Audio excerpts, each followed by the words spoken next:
Alrighty, guys, what is going on? It is going to be episode 6 of Bropinions. We do have a special guest, Nick, coming in on the podcast today. Welcome in. What up, what up? So everybody's going to be wondering about John the Stone. He had a business meeting. He is traveling at the moment, so brought in Nick. Consequently, this is going to be the episode talking about the national championship that was played on Monday. We're going to do a rapid reaction on that one. Then we're going to move into preview the wildcard games in the NFL. Best of my knowledge, we've got 2 on Saturday, 3 games on Sunday, and then 1 on Monday Night Football. So we'll preview those. But first, wanted to say, with our special guest previewing the Natty, he consequently is a TCU fan. So you'll get both viewpoints in this episode, one from a Georgia fan and one from a TCU fan. So, Nick, initial reactions on the game itself, what it felt like. TCU hadn't been in a national championship since 1938. So, incredible season. Sonny Dykes, I think, did a spectacular job. First season as the head coach there. So first off, what was the initial reaction getting into the championship, watching them, which was great, spank Michigan, which was fun. Right. And then just the lead up into the game. Yeah, man. I mean, it just felt like this team all year just had something special. Unfortunately, the national championship didn't go our way. We got boat raced. There's no ifs, ands, or buts about it. But at the end of the day, as a TCU fan, you got to be proud of this team. I mean, Max Duggan has an amazing story. Coach Dykes in his first year almost accomplishing the impossible. I mean, that's for me what I'm going to take away from this season. Yeah, the loss stings. Yeah, it sucks. Georgia had an amazing game. They played perfectly. But we just didn't show up, didn't have a great day. But it doesn't erase what we were able to accomplish this season, especially when we have a coach like Coach Dykes coming in after a legendary coach like Gary Patterson leaving. I mean, there's a statue of the man in front of Amon G. Carter. So replacing that guy in your first year and going to a national championship, it's a huge accomplishment regardless of the outcome. So, yeah, one of the storylines coming in was Gary Patterson playing TCU, knowing that he had the statue outside TCU Stadium. I remember that. I think that was the Texas game. Right. Yeah. Yeah, that was a great storyline. I love listening to that one. So I was actually when I was on the side of TCU, I think like most of America, everybody loves that Cinderella story. We all have watched it for years in the NCAA March Madness tournament. We love those stories. It's great. And TCU had a fantastic story. I personally thought my favorite little play that the favorite play that TCU did, the favorite part of the season was running out on Baylor, the last second field goal. No measure up, no take time. No, we're just going to kick a field goal for 45 yards with 14 seconds left. Loved that.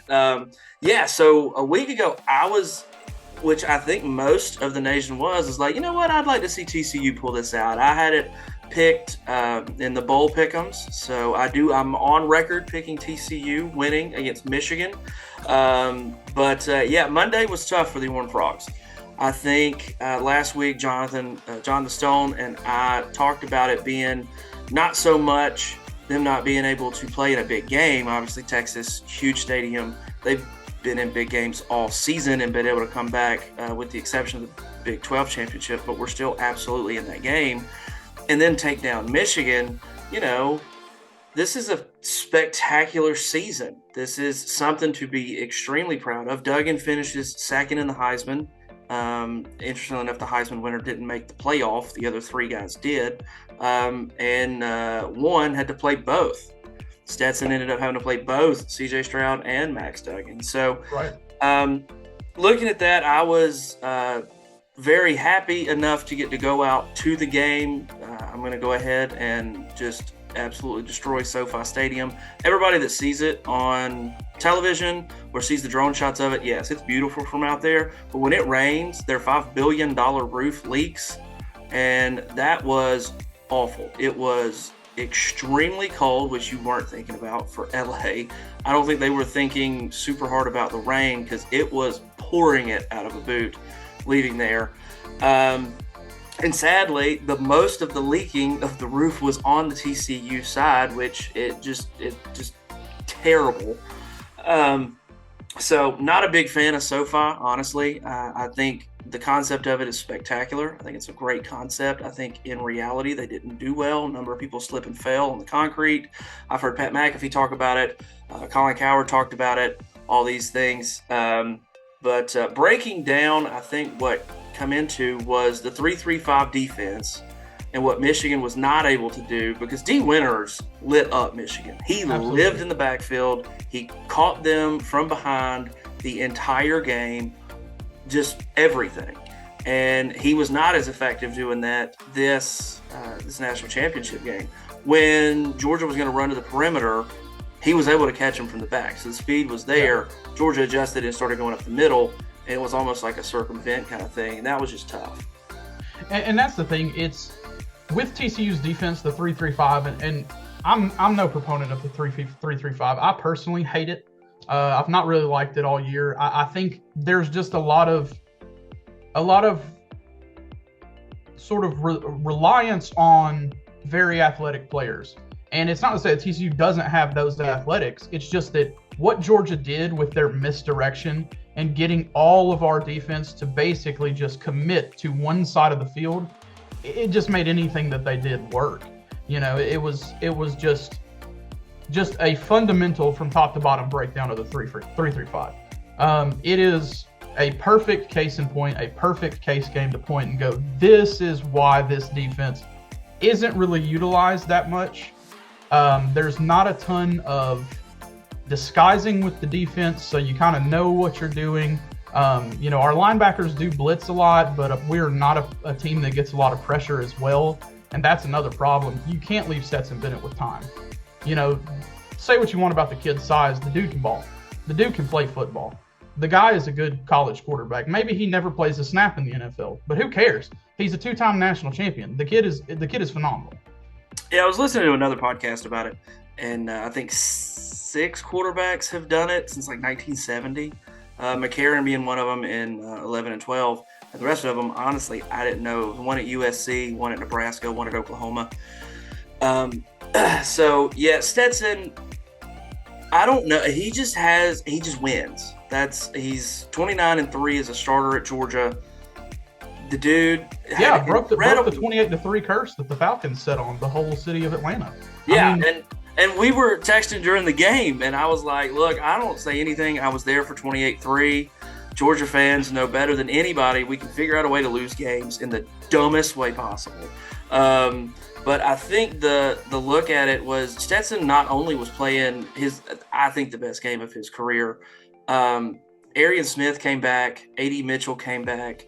And you look at those guys with the speed to match the defensive backs for TCU, it's not like they needed a whole lot of big plays, but when it was there, they used it. They listened all week to Brock Bowers not doing anything to Ohio State. And honestly, I think Ohio State playing them as close as they did. And, you know, Kirby said Ohio State was the better team on that day. They just didn't win the game.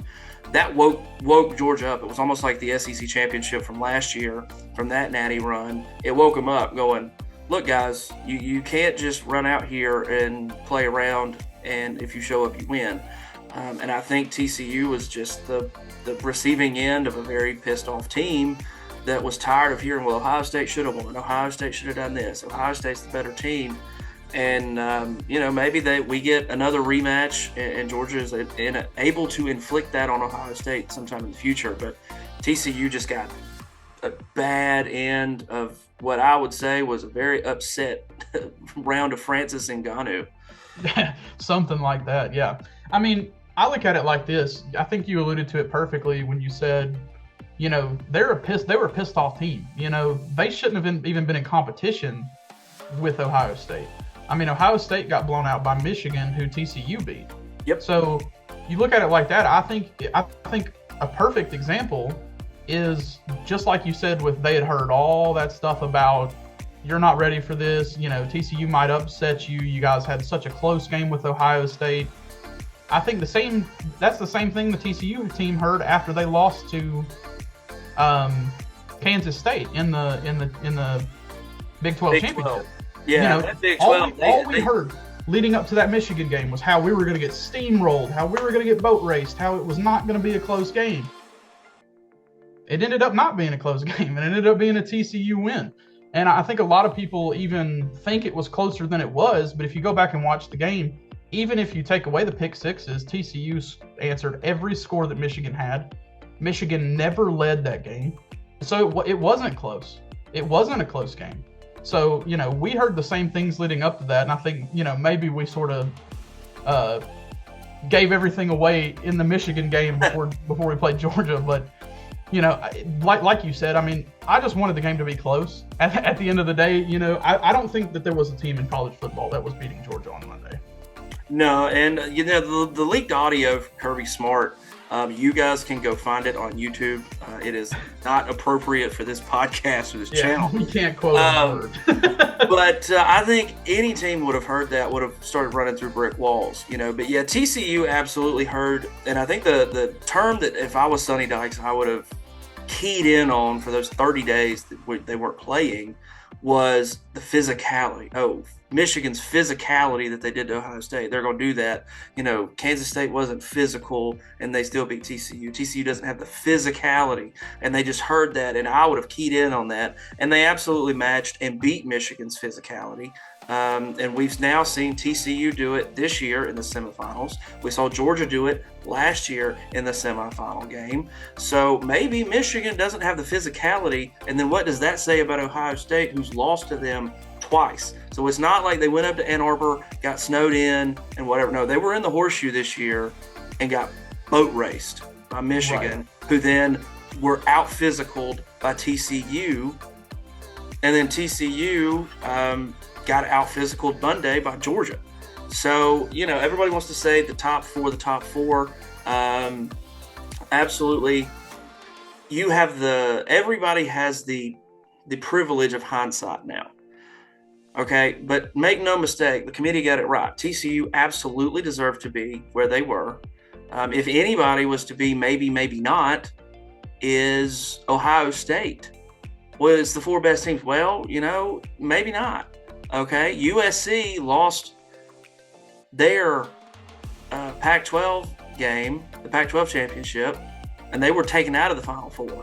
TCU loses and is not taken out of the Final Four, so it's not consistent there. If you're going to keep it on the conference championship ways, Ohio State had to sit there for another week, get put in, and they played an incredible game against Georgia. They lost, and I don't think that's just on Ruggles. You don't want it to come down to a last-minute field goal from 49 yards out. You would rather win by 3 touchdowns. So at that point, that was a slugfest. So no, TCU did a fantastic job. I loved watching Max Duggan play. I loved watching D. Winters because I'm a big defense guy. That dude is fast. He will play on Sundays. There is no doubt. And he was fun. And the way it was is also looking at his interviews. That dude's humble. That dude's nice. But he flips the switch, maybe not on Monday, but every other game that I watched, he flips the switch and turns it on. But I think you're right. Anybody that walked into that stadium on Monday was primed for an ass cutting from Georgia. They were tired of hearing it, and Kirby had them ready to go.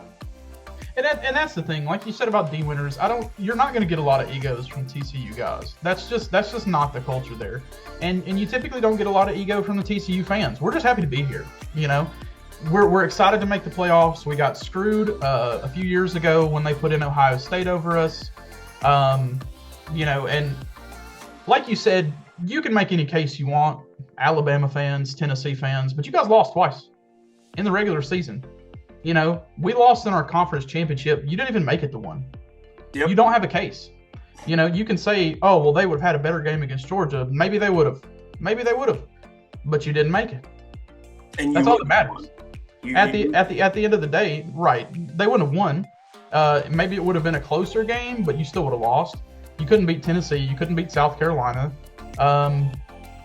And I'm like you said, if there's any team that even has any case to complain about it, I think it's USC. I do agree that Ohio State should not have gotten in. I don't think you should be able to play your way out of the playoffs if you make it to a conference championship if you cannot play your way in. Yeah. I just don't think that's fair. And if there's any two-loss team that has any sake or claim to that number 4 spot, it's USC. Yeah. But your gripe shouldn't be with TCU; it should be with Georgia, because we beat Michigan. We won our game. Exactly. That's the thing is nobody after the Fiesta Bowl was like, oh, they don't belong. Nobody was saying they're like, oh, that was a barn burner of a game. Right. They beat Michigan. Let's go. Right. And then everybody's going, well, maybe Georgia's not the big bad they were. I mean, look at Ohio State. Ohio State should have won the game. They should have. Well, Georgia put that to bed real quick. Right. So we'll look at next year and all these things. I'm going to enjoy it. For anybody out there listening, Georgia's celebration will be on Saturday in Athens. They'll come down Baxter, and the presentation will start at 2 o'clock inside Sanford Stadium. Congratulations to Georgia on a back-to-back national championship. That is some rarefied air, especially one quarterback doing it. I think they said 5 or 6 times in the AP era. So congrats to those guys. Congrats to TCU on a hell of a season. Absolute stunning. I mean, they were 7th in the conference preseason. Yeah, right. And spanked everybody there. And the K-State thing, you know, for USC, they lost to Utah twice. And then Right. Penn State whipped up on Utah. Cam Rising went out. Sucks to see, but you know, Utah couldn't get past the Big Ten, and USC lost to that team twice. So, guys, TCU, the committee got it right, and in a couple of years, we're not going to have to worry about it. You're going to have the 12 teams. You know, everybody wants the ACC in. Well, then their conference champion will get in. But y'all are all going to complain when this year would have put Alabama, Tennessee, LSU, and Georgia in, and everybody would have been complaining. So, you know, be careful what you wish for. There will be times where Big Ten will get Penn State and Michigan and Ohio State in there. That'll happen. There will be times, I don't know how well Texas and Oklahoma will adjust coming to the SEC, but the Big 12 will get a couple in there. The Pac-12, I think Oregon is going to do a fantastic job now that Bo Nix is coming back next year. You know, USC, Lincoln Riley can put up points. They don't have to play defense. I don't think Lincoln Riley knows how to coach, how to tackle once in his entire coaching career, because they just don't. But, you know, the 12-team playoff will most likely level the field. And I love the story because let's not forget that USC team lost to Tulane. So you'll have one of these, you know, runs in the 12-team playoff. But at the end of the day, the cream of the crop rises to the top. This year it was TCU and Georgia. That's who won the semifinal games, guys. They put them in. They won the game. They did what they needed to do to get to the championship. I continue to believe that it was not – because TCU fans, shout out to those guys who traveled to LA. They traveled. They were loud. Georgia got a false start on the first offensive play. So everything was there. I just think the vast majority of the team that won the Natty last year had been in SEC championship games, had remembered the 2017 Natty, were in that national championship last year. They're going in this year. They have the experience. They know what the bright lights are. Going into that, TCU had 5 players that had been to a bowl game. So I think that was the biggest thing. Yes, we can talk about how many 5-stars Georgia has over TCU or these or that. I think it was just Max Duggan looked lost for a bit, and then it got out of hand. And the more it got out of hand, the more he tried to put it on his back, like he absolutely did in the Big 12 championship, and take that to overtime. It just wasn't working. He overthrew a couple. That blown coverage was a great throw. Him running it in to make it 7-10. They were answering, and then it's just like 2 little mistakes hit. He kind of got blinded by the lights, and then it got out of hand really, really quick. And that's the thing, you know, TCU's been a team all year that's come back from fourth quarter deficits. But I knew going into this game, you can't play from behind against Georgia. This is a team that is very good at compounding interest. They're very good at compounding momentum. They're a team that, in my opinion, is just the best team in college right now. Like, I just don't see any team dethroning them anytime soon. And like you said, big game experience is huge. And Georgia plays Alabama very often, and let's be real, for the past decade, there is no bigger game than Alabama. Alabama has been that team for most of our lifetime. So playing a team like that on a regular basis, not every year, but pretty much every year is a huge boom. That's a huge thing to walk into, because you walk into Death Valley, Tuscaloosa, the Florida Georgia game is always insane. Yeah, so, Jacksonville's always nuts. Having those crazy games every year, you're obviously going to have an experience. And like you said, of course, the 5 stars make a difference. There is a skill difference between big schools and smaller schools. But like you said, I think it's more of like, we've been here before. We're comfortable here. We've played in this environment. And again, you'll have to look it up on your own. But that Kirby Smart pregame speech is maybe one of the best all-time speeches ever. Yeah. Excuse the profanity, but I wasn't a Georgia fan and got goosebumps listening to that. So yeah, so I'm not even going to put the link in there. You can find it. It's very easy to find. But yeah, a lot of the people were not okay. Like, the locker room is kind of like just for players, and they want that kind of stuff. Sometimes that stuff gets leaked, but Kirby knows how to get them up for games. You're right. Maybe we don't play Alabama all that often, but for the last 17 years, 13 of the national championships come from the SEC. And that includes Florida, that includes LSU, that includes Alabama. We play Georgia plays Florida every year. And you're looking at these kinds of big games, and we understand that Ohio State has a massive stadium. The Big House in Michigan has a massive stadium. Penn State has a massive stadium. When you look up at TCU's, they have a 50,000 capacity. Georgia's at 92. These big games. I'm not saying that the TCU fans weren't there, because they were loud. And that stadium in general is a loud stadium. It keeps the sound in. It was more of, we're actually here. We've got there, and they, and I'm not blaming anybody. If I went in there as a first-time national championship player, like, right, I want to enjoy some of it. Like, I'm getting right here, whatever. And Georgia came in like business. We are not messing around. We're not doing this. We're here to win this game. That's what we're going to do. And so I don't fault any of the TCU guys. They're like, we're in LA. We're playing for a national championship. We want to enjoy this. And I'm not saying that's what led to it, but part of what was going on, even with the 4th and 5th string guys right there at the end of the game, with Robinson running in for the last touchdown, it's just, they were amped to be able to play in a national championship, and I would. And I'm looking at not even just the 5-star. I mean, Ladd McConkey, who had 2 touchdowns in there, was a 3-star. Stetson was a walk-on. Another guy that wasn't 100% when you guys played Ohio State too. Yeah, Kenny Mack, 3-star, which is insane to me that he was a 3-star player, but he was.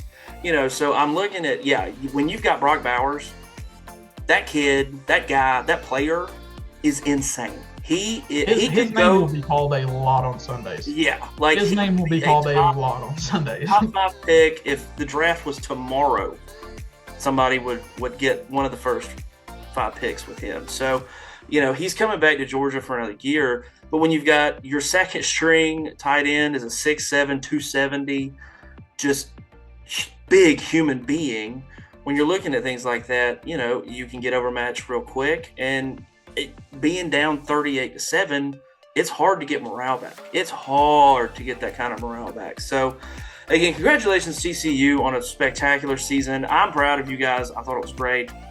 Proud of Georgia to go 15-0 perfection, and then putting Stetson in with just Joe Burrow being responsible for 6 touchdowns in a CFP game. Sorry for anybody. My dog is going crazy. Whiskey, calm down, buddy.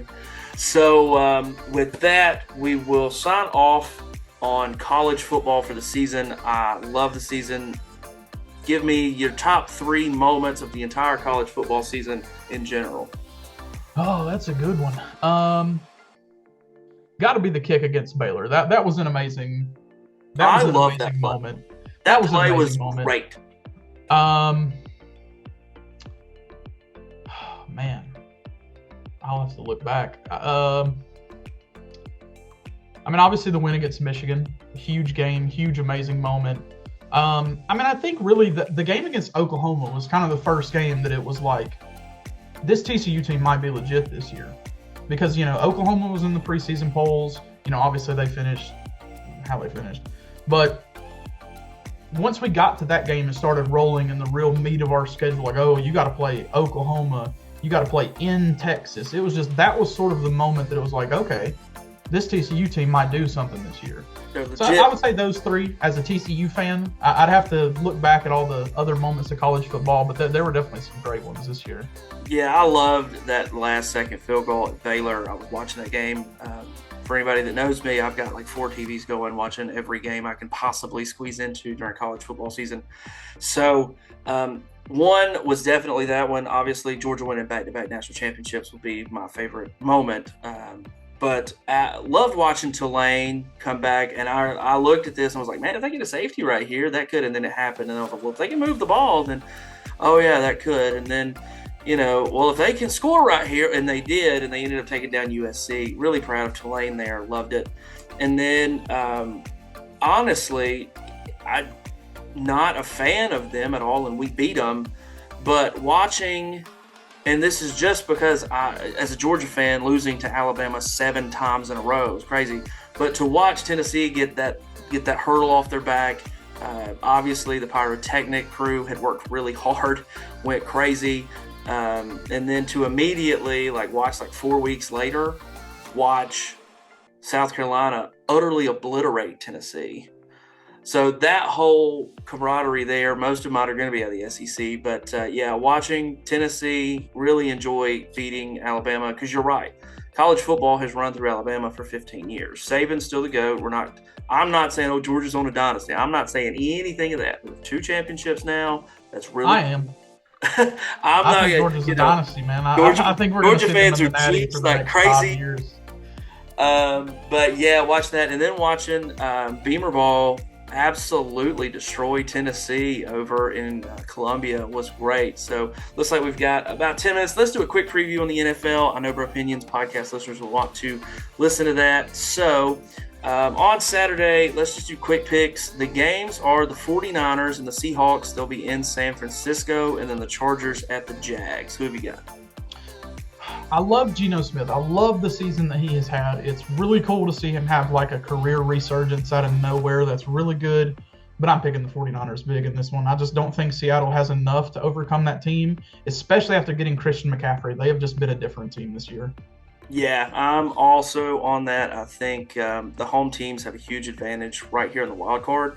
And at first I was very hesitant about Brock Purdy, but he has done exactly what he's needed to do. And you're right, that team got re-energized with CMC coming in, and they roll. So, yeah, and in Chargers-Jags, that's an interesting game. I'm really excited to watch that game. That's Justin Herbert versus Trevor Lawrence, 2 guys just emerging in their own rights. Trevor ending the season on such a hot streak. I'm going to go with the Chargers in this one. I think they've got more to offer. I think Justin Herbert's the better quarterback, so I think the Chargers will get it done. But I do think that's going to be a good game. I think it's going to be close. And I wouldn't be surprised if the Jaguars pulled out. Yeah, I'm looking at the Jags defense, what they did with the Jets that night. I think that they were re-energized about 3/4 of the way through the season. They're flying to the football. I've got the Jags in this one. I'm going to go with the home team again. Just because their defense, Herbert has been a little inconsistent with the pressure. But if he gets Austin Eckler rolling and they can work on that play-action pass game, I would not be surprised to see the Chargers pull that out. So that's the 2 games on Saturday. Rolling on to Sunday, you've got the Giants and the Vikings, Ravens and Bengals, and then the big one that everybody will talk about is the Dolphins and the Bills on Sunday. Yeah, Bills-Dolphins, huge game. I'm going to roll with the Bills on this one. I just think after everything that happened with DeMar, the ass whooping that they put on the team they played last week, I don't think anybody's going to stop them in the wild card round. I think that's a team that's going to make a deep postseason run. Giants-Vikings, another good game, but I think the Vikings are just a better team. I think they're going to go in. I think they're going to win that one. And then we said Ravens-Bengals. Ravens-Bengals. That one's really interesting. I mean, Lamar coming back after a few weeks off. Not sure how he's going to play. I got the Bengals in this one. Joe Burrow, they've been hot towards the end of the season. So I got the Bengals in that one. Yeah, I'm going to roll with the Bills. The emotions in that team right now, they are going to do a lot. in the postseason. Still prayers up for Hamlin. He is home now, so way to go, DeMar. We're proud of you. So super on the Bills. They are at home. I'm also going to go with the Vikings. Playing in Minneapolis is very tough. I know Danny Dimes has had his ups and downs this season, but has had more of the ups. I just don't think they have enough to get there. I think Dalvin kind of takes this game over. And the Bengals will leave this in the first quarter. Like, there's no, Jamar Chase will go nuts. And Burrow is Burrow for a reason. It's easily a Bengals win. I will be surprised if the margin of victory is less than 21. So rolling into Monday Night Football will be Cowboys-Bucks. What you got? Cowboys-Bucks, I don't know. I mean, before last week, I would have picked the Cowboys, but that crushing defeat against Washington was very, very eye-opening. And it's like, man, is this Cowboys team going to do it again? You've got Tom Brady in the wild card. I'm not going to pick against Brady. Brady all the way. I think the Cowboys are going to roll over and die like they are known to do. And, you know, I can't talk much crap. I'm a Falcons fan, but I think that game against Washington was a huge, huge red flag for Cowboys fans, and it should definitely scare them going into this game. I'm going to pick Tom Brady. I think he's going to at least make it to the next round. I don't think they'll get any farther than that, but I think they'll beat the Cowboys. Yeah, I'm with you on that one. So I have been on record. I've been high on the Cowboys defense for most of the season, thinking that they get off the ball quick. They have quick reaction. The back end of it is solid. I don't know if CD Lamb is going to be strong enough with just him over there. They don't have a really big another wide receiver threat. And you're looking at Tom Brady in the playoffs. The Cowboys almost lost to the Texans. They lost to Washington. They, all these things. So I'm looking at the defense might not be as good as I thought it was. And now you're coming into Captain Cerebral, being awesome football-minded guy in the playoffs. I think Brady's got it. And if you look at the resurgence of their wideouts last week, I think Tampa Bay moves on. And to even piggyback off that, you also got to think, you want to talk about a fired-up Georgia team, let's talk about Tom Brady on his first losing season ever. You think he's not going to come out fired up? That's a team I would be terrified to play in the wild card. I think the Bucs are definitely going to take that one. Yeah, guys. I mean, the last time Tom Brady had a losing season, the internet didn't exist. And I think he was like, 2. So he's been winning for 20 years in the NFL, which is ridiculous, absurd, and just never happens. So look for all home teams. For me, I think the only ones that we disagreed on was the Jags game. So most everything we agreed on here. Keep an eye out on Twitter for John the Stone. He'll tweet out a few of his picks on the wild card and look it up. This is going to be on a new channel, so head on over to Bropinions 2009 on YouTube to check these out. We've launched that. It will no longer be on Georgia 3, but still subscribe to Georgia 3 if you like enjoying my pretty face. And thanks a lot to Nick coming in, subbing in, and giving his opinions on everything. Shout out. Thanks, sir. And guys, if you enjoy this, write in, leave comments to us. You can email us at bropinions2009@gmail.com. Let us know what you think. Let us know what you want us to talk about. Football season, it's got another about 6 weeks. But after that, we're going to be able to talk about anything. This isn't just a sports pod, although we do love sports. We love football. I personally absolutely love college football and already looking forward to September. Congratulations to Georgia on another national championship. Congratulations to TCU on getting there, having a spectacular season. Love you guys. Frogs and dogs wrapped up college football. We're going to get into the NFL wildcard season coming up this weekend, Saturday, Sunday, and Monday. So grab the wings, enjoy a libation if you choose. Light one, smoke one, drink one if you got them. Bropinions, we'll see you next time, fam jam. We're out.